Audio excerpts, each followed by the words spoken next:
দশশত champions trophy শুরু হতে হতে শেষই হয়ে গেল। আর মাত্র একটি ম্যাচ বাকি আছে, তবে সেটা ফাইনাল। যে চ্যাম্পিয়ন্স ট্রফি নিয়ে এত আলোচনা সমালোচনা হয়েছিল, ভারত পাকিস্তান খেলবে কি খেলবে না, শেষ পর্যন্ত ভারত ফাইনালে গেল, পাকিস্তান গ্রুপ পর্ব থেকে প্রথম রাউন্ডেই বাদ চলে গেল। এবার ভারত সেই অভাগা দুর্ভাগা নিউজিল্যান্ডের সাথে ফাইনাল খেলবেন। আগামী 9 মার্চ দুবাই আন্তর্জাতিক ক্রিকেট স্টেডিয়ামে তারা দুই দলে মুখোমুখি হবেন তাদের শিরোপা জয়ের জন্য। এখন ভাগ্যে কার কি আছে? নিউজিল্যান্ড হতভাগা একটি দল, যেখানে কিনা তারা বারবার সাফল্য চূড়ায় গিয়েও সেখান থেকে আপনার ছিটকে পড়ে যায়। তারা কখনো শিরোপা স্বাদ নিতে পারে না। ক্রিকেট টিমের মধ্যে সবচাইতে নম্র ভদ্র টিম হচ্ছে নিউজিল্যান্ড। তাদের প্রত্যেকটা প্লেয়ার যেমন ভদ্র, তাদের খেলাটাও তেমন সুন্দর, কিন্তু ভাগ্যের দোষে তারা কোনো শিরোপার স্বাদ পায় না। এবার দেখা যাক ভারতকে হারিয়ে তারা শিরোপার স্বাদ নিতে পারে কিনা। তো দর্শক শ্রোতা, নিউজিল্যান্ড কিন্তু ভারতের সাথে গ্রুপ পর্বে কিন্তু হেরেছে, বড় ব্যবধানে হেরেছে। ভারত অল্প রান করলেও সে রানও তারা করতে পারে না নিউজিল্যান্ড। বরাবরই 250 রানের টার্গেটে নেমে তারা 200 রান করেছেন, বড় ব্যবধানে হারেছেন। এখন ফাইনালে কি তাদের একই অবস্থা থাকবে কিনা? তবে এখানে যাদেরকে আপনারা দেখতে পাচ্ছেন,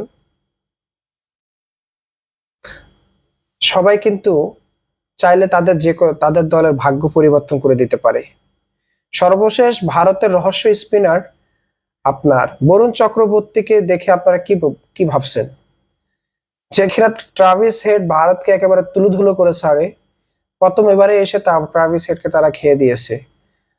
তো বরুণ চক্রবর্তী মূলত তাদের জন্য একটা আশীর্বাদ বলতে পারেন, ভারতের জন্য, ভারত যেভাবে বলে আর কি।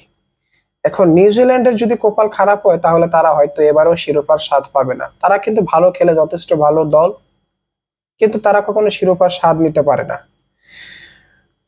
এবং গ্রুপ পর্বে ভারত যেভাবে নিউজিল্যান্ডকে হারিয়েছে, তা এবার ফাইনালে ভারতের কনফিডেন্স অনেক হাই লেভেলে থাকবে।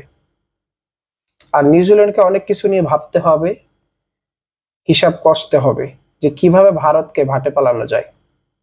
না হলে হয়তো বেচারাদের এবারও খালি হাতে ফিরতে হবে। তো যাই হোক, আগামী 9 মার্চ অবশ্যই বাংলাদেশের ক্রিকেট প্রেমীরা ভারতকে তো ভুলেই সাপোর্ট করবে না, নিউজিল্যান্ডকে সাপোর্ট করবে। কারণ বাংলাদেশের মায়ের দোয়া ক্রিকেট টিম প্রতিবারেই শিক্ষা সফরে যায়, প্রতিবারের মতো এবারও তারা শিক্ষা সফরে গিয়েছে। গ্রুপ পর্ব থেকে তারা বাদ পড়েছে, বৃষ্টির কারণে তারা 1 পয়েন্ট পকেটে করে নিয়ে আসতে পারছে। তো বাংলাদেশের একটাই জয়, সেটা হচ্ছে ভারত হারলে বাংলাদেশের বিশ্বকাপ জয়।